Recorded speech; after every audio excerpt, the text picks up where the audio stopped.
अस्सलाम अलैकुम मोअज़्ज़िज़ नाज़रीन, मां आहियां तव्हांजो पंहिंजो क़मर ज़मा हमलाणी। तव्हां ॾिसी रहिया आहियो HTV हमलाणी TV यूट्यूब चैनल। जीअं त दोस्तो तव्हांखे ख़बर आहे त मां सिंधी फिल्म अमर पारस ते काफ़ी सारा वीडियो ठाहे चुको आहियां। उन्हनि वीडियोनि में 45 मिस्टेकूं ॾिनियूं आहिनि ऐं अञा बि हिन फिल्म में काफ़ी सारी मिस्टेकूं आहिनि। मां उन्हनि ते अॼु हिकु ॿियो बि वीडियो ठाहे रहियो आहियां। दोस्तो हीअ जेके मिस्टेकूं आहिनि से सिर्फ़ु फिल्मी मिस्टेकूं आहिनि, ना कि पर्सनल मिस्टेकूं आहिनि। तंहिं करे इन्हनि मिस्टेकनि खे पर्सनल न वठिजो ऐं जेके मुंहिंजे चैनल ते नवां पिया अचो उन्हनि खे मुंहिंजी गुज़ारिश आहे त मुंहिंजे चैनल खे सब्सक्राइब करे ऐं बेल आइकन खे ज़रूरु दॿाइजो त जीअं हिन क़िस्म जा वीडियो तव्हांखे मुहैया थी सघनि ऐं सिंधी कोस्तानी ड्रामूं ॾाढनि जी दुनिया बि तव्हां ॾिसी सघो। दोस्तो हाणे हलूं था वीडियो तरफ़। Mistake number 46। दोस्तो हिन सीन में तव्हां ॾिसी सघो था त जिते अमर बांसुरी पियो वॼाए उनजे पोयां बैकग्राउंड में काफ़ी सारा वण आहिनि। हिकु दफ़ो ॿीहर ॾिसो त जिते अमर बांसुरी पियो वॼाए उनजे पोयां बैकग्राउंड में काफ़ी सारा खजनि जा वण आहिनि। पर दोस्तो जॾहिं पारस अमर सां मिलण थी अचे त उन वक़्तु अमर जे पोयां बैकग्राउंड में उहे वण ग़ाइबु थी था वञनि। पहिरियां काफ़ी सारा वण हुया, जॾहिं त हाणे सिर्फ़ु ऐं सिर्फ़ु 2 वण बीठल आहिनि, 2 या 3 वण। Mistake number 47। दोस्तो हिन सीन में ॾिसो त हिते ही शख़्स ब्लू कपिड़नि वारो हिते बीठल आहे, जमाल जे पोयां बीठल आहे। गौर सां दोस्तो ॾिसो।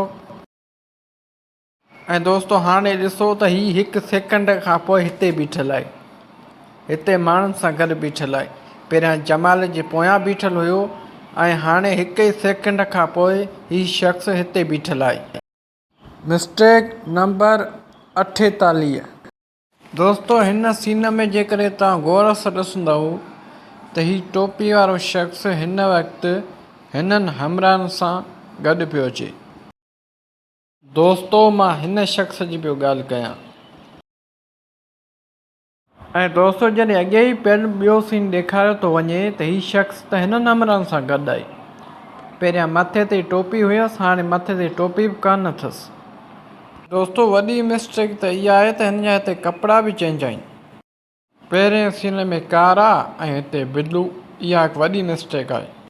Mistake number 49।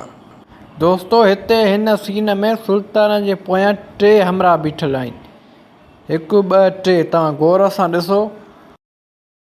ऐं दोस्तो जॾहिं हिते 1 सेकंड खां पोइ कैमरा जो रुख़ तब्दील थो थिए त उहे हितां 3 शख़्स ग़ाइबु थी था वञनि, बिल्कुलु ई ग़ाइबु। तव्हां दोस्तो ॾिसी सघो था त पोयां बैकग्राउंड बिल्कुलु ख़ाली आहे। Mistake number 50। दोस्तो जॾहिं त पहिरियां सुल्तान जे पोयां बैकग्राउंड ख़ाली हुयो ऐं हाणे 1 हमराह बीठल आहे, पोयां सावनि कपिड़नि वारो 1 शख़्स बीठल आहे।